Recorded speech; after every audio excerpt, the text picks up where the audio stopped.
Welcome to the Northbound Wealth Podcast. All opinions expressed by Brent, his co-host, or his guests are solely his own opinions and do not reflect the opinions of Northbound Wealth Management LLC.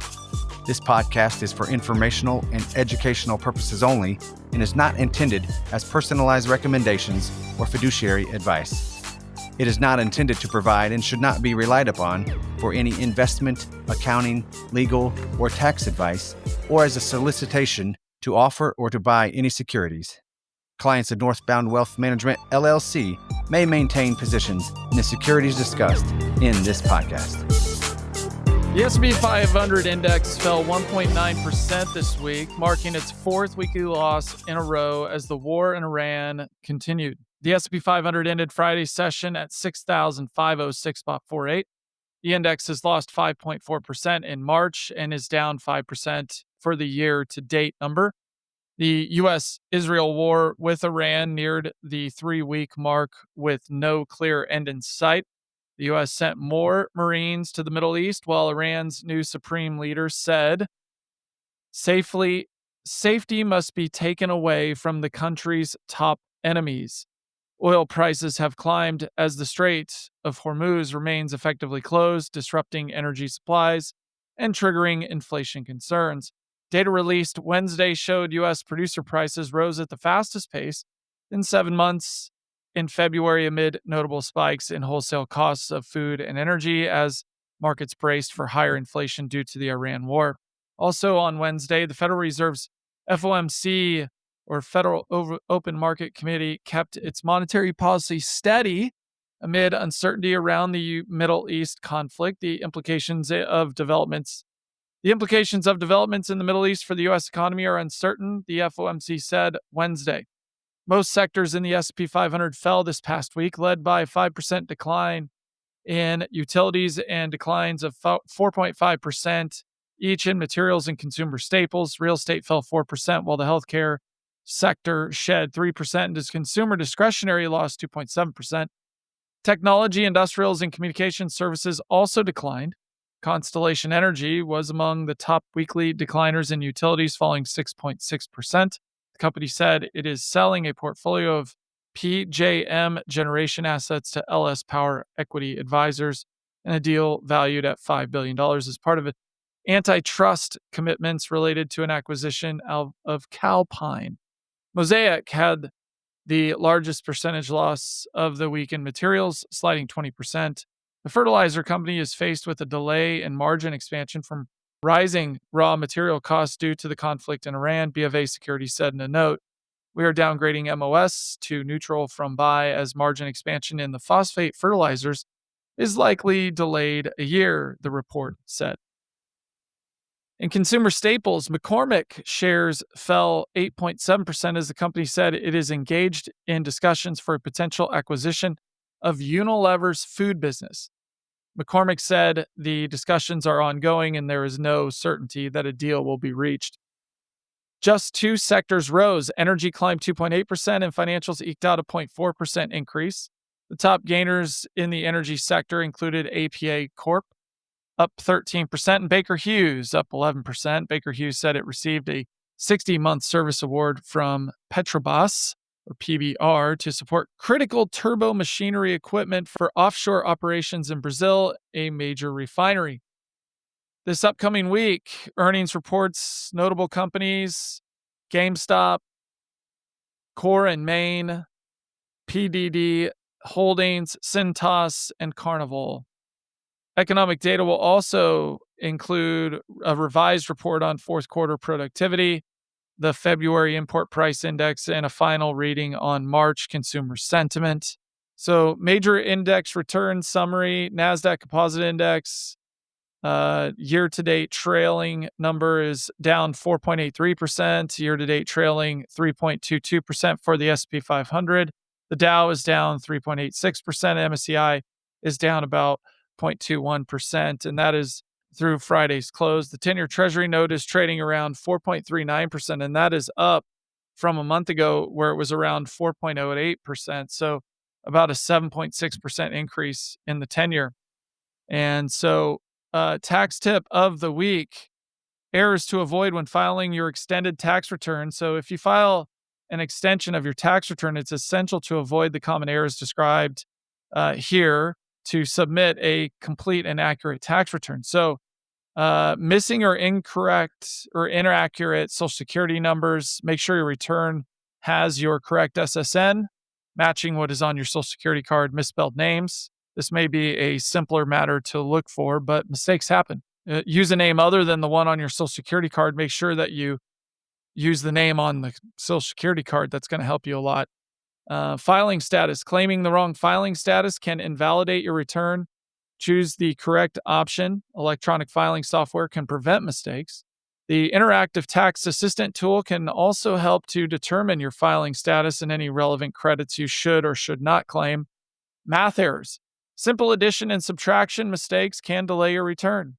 Consider using electronic filing software that does the math automatically to avoid mistakes. Incorrect bank account information. If you want to receive your refund via direct deposit, provide the correct bank account information. Giving an incorrect account number can delay your refund even farther. Unsigned forms. Lastly, you should double check that all sections of your forms are signed. Missing signatures can delay your tax return. This information is not a substitute for individualized tax advice. Please discuss your specific tax issues with a qualified tax professional. This tip was adapted from irs.gov. Stay tuned for the next segment. Hello, everybody. This is Brent Foster. This segment is called Don't Panic, Stay Focused. In your investing lifetime, you will live through several periods of market volatility. These periods may cause you to second-guess your investment strategy or even consider a different approach to managing your money. However, regardless of how the market is currently performing, it is important to stay focused on your overall approach based on your goals, time horizon, and risk tolerance. While downturns can be unsettling, it helps to view market activity from a wider perspective. Since 1928, the U.S. economy has weathered 25 bear markets. It also helps to remember that bear markets last on average only about 9.6 months. The economy regularly moves through business cycles of recovery and recession. During recovery, understanding whether the economy is at an early or late stage of the cycle may influence certain investment decisions. Conversely, during a recession, deciphering whether the economy is passing through a shallow or deep cycle may be critical. Remember, past performance can't predict future market results, but having a better understanding of the business cycle can help you stay focused during periods of economic transition, or let's say a war in Iran. Despite the current market volatility, the best guidance may be the simplest. Step back, look at the big picture, and avoid any hasty decisions. From a professional perspective, the initial reaction folks have to market spikes and sharp drops, maybe to make a quick exit, like sell it all, and that's what I'm supposed to do, or that's what I think I should do, or that's how I feel. But that can be the wrong move. And we do understand that it's natural to question your investment strategy when the market gets rocky. Here are some insights from the perspectives of a financial professional like myself. These steps may help you stay calm and focused. The first one is turn it off. Everyone has an opinion, but in the world of modern media, everyone is often wrong, meaning everybody's wrong, or at best, contradictory. Cable network business news, investment websites, newspaper financial pages, and social media. The cacophony of opinions and lack of consensus can be overwhelming to people, especially if you're retired and sitting around watching all this stuff. Luckily, you have a financial professional who can conduct in-depth analysis and market monitoring on your behalf.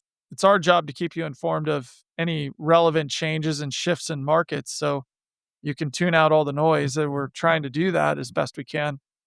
Resist the temptation. What temptation? Well, volatility can play rough with your emotions. The temptation is to jump ship during a downturn. That's a very strong one. But timing the market's trend line is nearly impossible. It rarely maintains a steady upward trajectory, but is rather more like a dance. 2 steps forward, 1 step back, over and over again. What may appear to be a peak before a precipice may simply be a brief correction on the way to new highs. When things are bumpy, resist the temptation to react in an emotional way and remember that turbulence is part of the ride. Take a look at the big picture. Short-term market fluctuations can stir up all sorts of emotions that may even lead you to make unwise investment decisions. Whenever possible, step back and take the long view. Are you investing for 10 years, 20 years, or 30 years? Longer? Viable investment strategies generally outlast volatility, which typically lasts days, weeks, or months. Numbers from the past can provide insight as well. Although past market performance cannot serve as an indicator or predict future trends, it's worth noting that the Standard & Poor's or the S&P 500 has produced positive returns for 34 of the last 45 years, despite average intra-year drops of 14.1%. Take a deep breath. In a nutshell, stock markets go up and down. That's simply their nature. So what do you do when they're down? Stay calm and take a deep breath.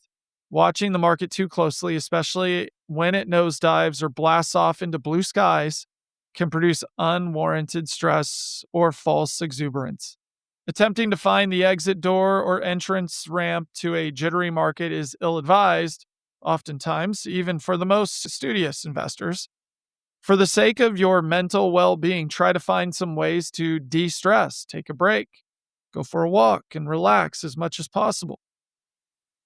Do think twice. So here's another one. At the same time, a volatile market is no reason to stick your head in the sand and ignore your financial picture altogether.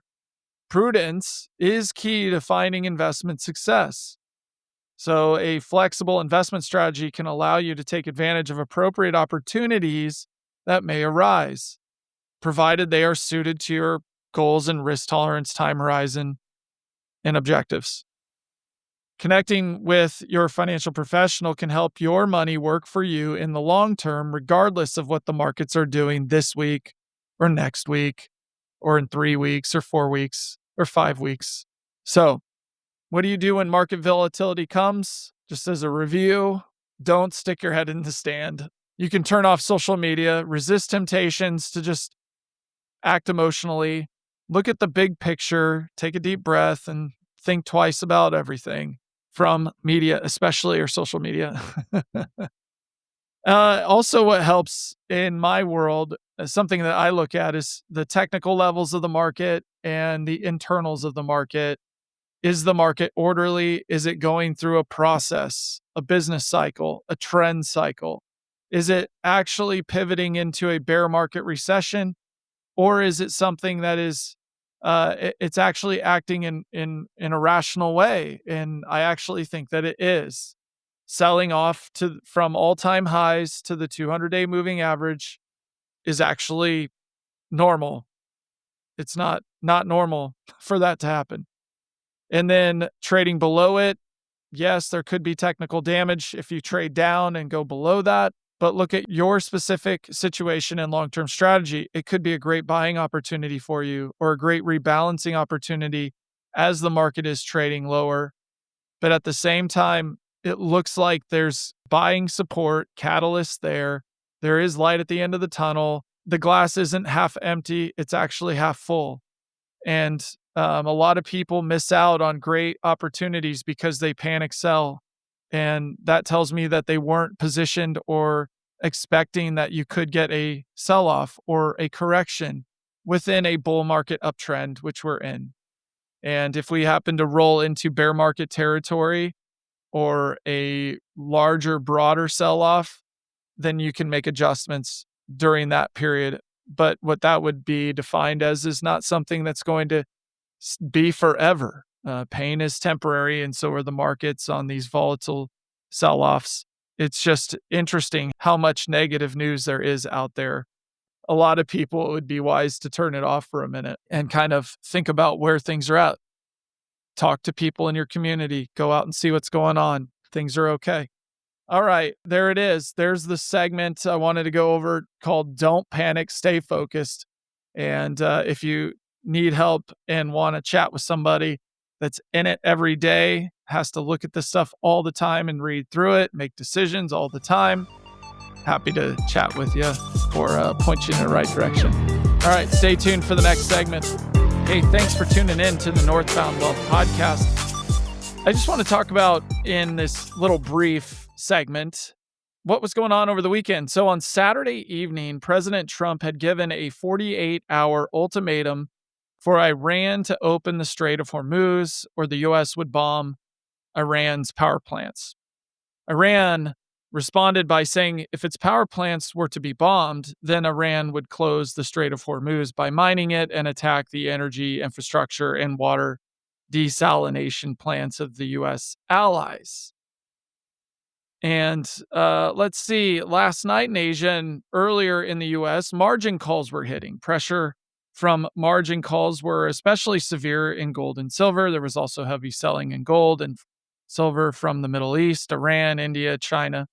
So gold dipped from above 5,600 to as low as 4,100 this morning, and it's Monday morning, March 23rd. Silver dipped from above $120 to as low as $61.21. And then in an interesting turn of events this morning, so from Saturday to now, President Trump decided to postpone bombing Iran's power plants for 5 days. President Trump's action has created an extreme whipsaw in the markets. And to fully grasp the whipsaw, futures traded as low as 6,483 and as high as 6,748. That is a massive swing.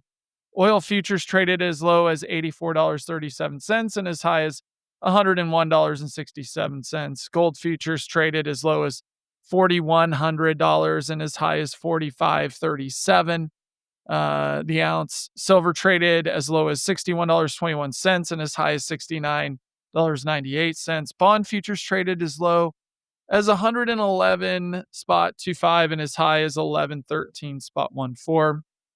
So there is quite a bit of bullishness still in the stock market, and the bullishness is justified. So President Trump is basically saying Iran wants to make a deal badly. It could be within 5 days or sooner. Trump is been constructive talks to get a resolution to the situation or some sort of deal. And if there is a deal with Iran, expect a rip-roaring rally in the stock market, gold, silver, and bonds. Then you'll see a drop in oil pricing, obviously. If there's no deal, the U.S. takes over Karg Island and Iran mines the Strait of Hormuz, and expect the reverse situation. More selling and more fear and people pricing in the worst case scenarios. I hope that calmer heads prevail through this situation, because a lot of what is happening in the stock market is being tied to the price of oil. If it stays up for a long period of time, which I don't think is going to be the case, despite what some people think is going to be the case. Obviously, I could be wrong, but from what I'm reading and seeing out there, it looks like people are going to figure this out and the price of oil will come back down. Anyway, and it won't be up for a long, protracted period based on what historical references I've looked at from JP Morgan and others that have a lot of deep level energy research. So this time could be different. We'll see.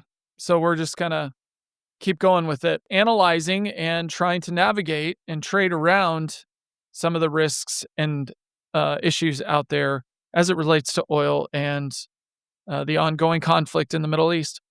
All right. That's the market brief as of over the weekend and then into Monday's trade.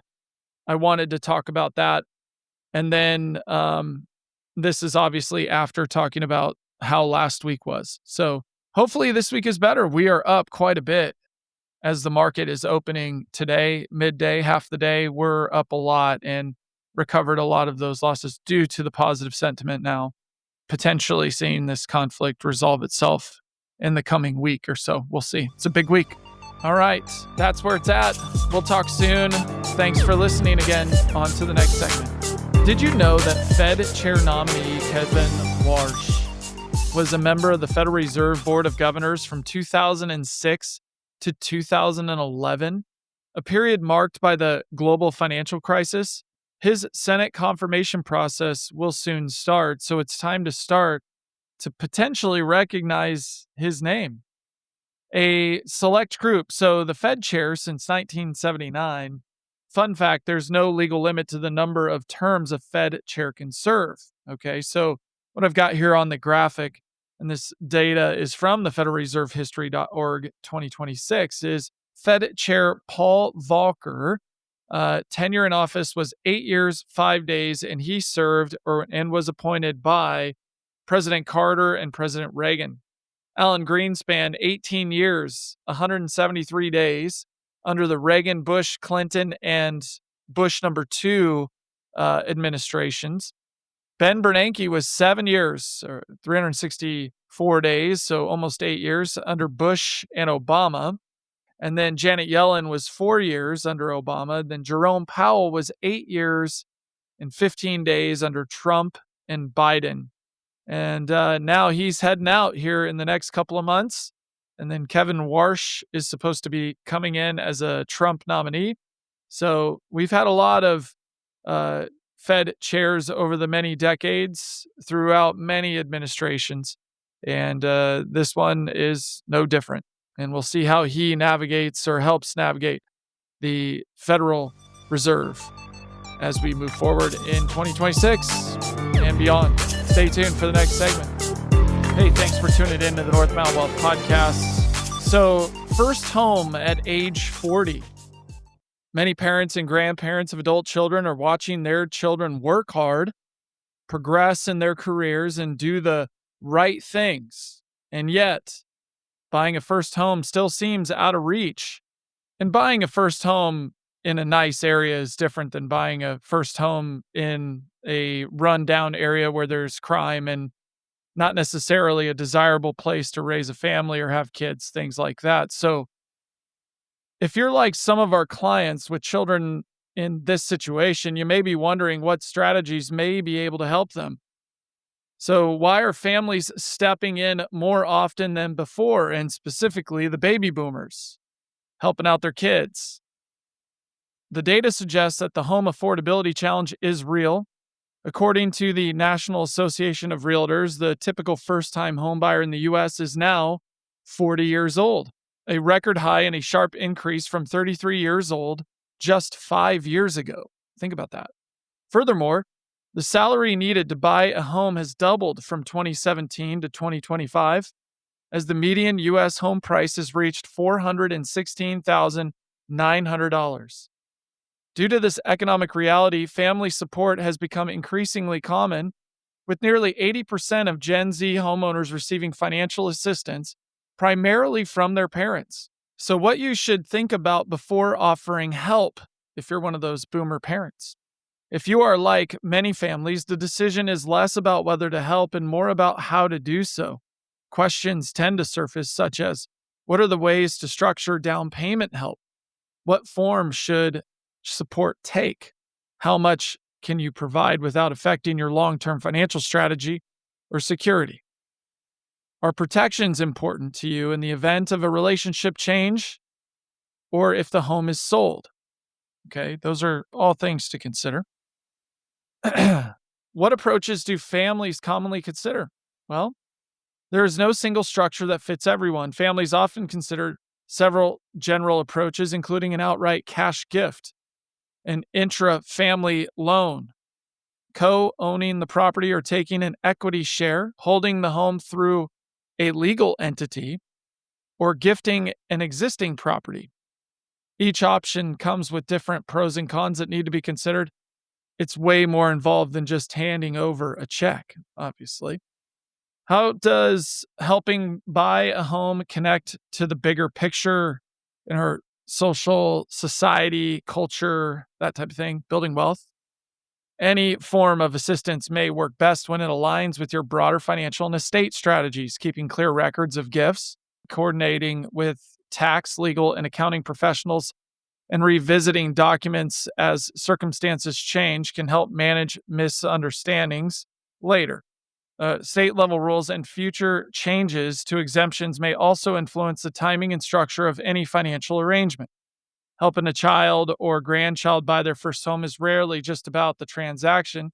For many families, it becomes an opportunity to share perspectives, discuss trade-offs openly, and think intentionally about how resources are transferred across generations. If you'd like to discuss how these considerations apply to your situation, of course, we're here to help. If guide the conversation or coordinate with other professionals as needed. So there you go. 40 is the new 33, which is kind of depressing, actually. I hope it changes for all. Anyway, stay tuned for the next segment. All right. What a $5 Frappuccino can teach your teen. If you're looking for a conversation that could change the way teens and young adults in your life think about money, start with their coffee order. It's huge. That $5, that could be worth $500,000. Let me go through the numbers here. A daily $5 Frappuccino costs you $1,825 a year. It's not a lecture. It's just math. Now show your teen what happens if they put even half of that into a Roth IRA starting at the age of 18. At a hypothetical 8% average annual return, $1,000 a year grows to nearly $500,000 by age 65. And because it's a Roth, the growth is tax-free, potentially $233,568 more than the same money in a taxable account over that period. You don't have to convince a teenager to give up coffee forever. You just have to make the invisible visible.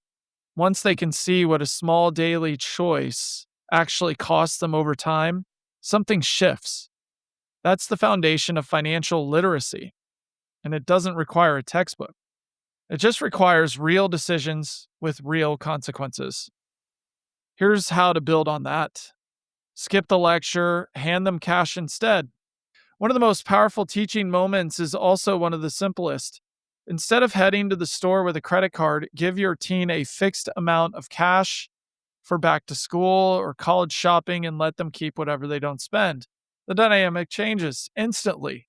Every purchase comes with a visible trade-off, and spending less offers a direct personal reward. The Frappuccino math comes to life in real time. Is this $40 shirt worth it? Or would I rather pocket the difference? The key is to stand firm and not to pull out the plastic to cover the shortfall. Another one my wife and I do is, how many hours would it take for us to work in order to, after tax, be able to pay for that toy that you guys want?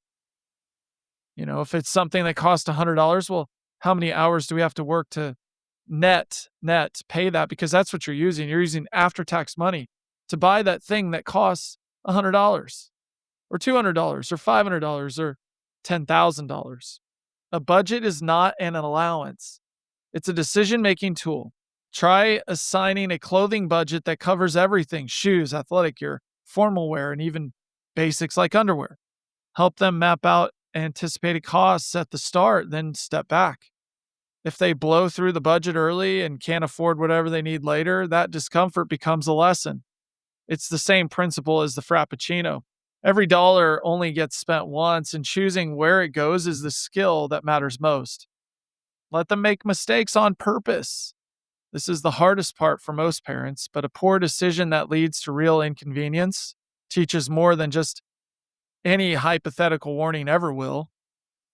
The teen who runs out of a clothing budget in October remembers that lesson in a way that no spreadsheet could replicate or some Instagram thing could teach, actually.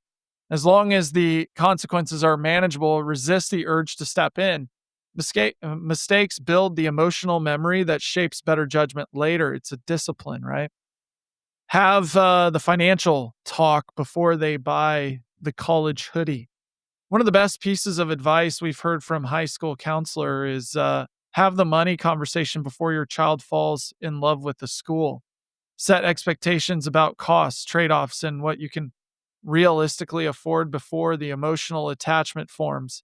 A teen who understands that Choosing one school over another could mean $100,000 in debt versus starting debt-free is making the same calculation as the Frappachino, just with much bigger numbers. Before they leave for college, make sure they understand. So, how money actually flows, paychecks, taxes, and how quickly it disappears.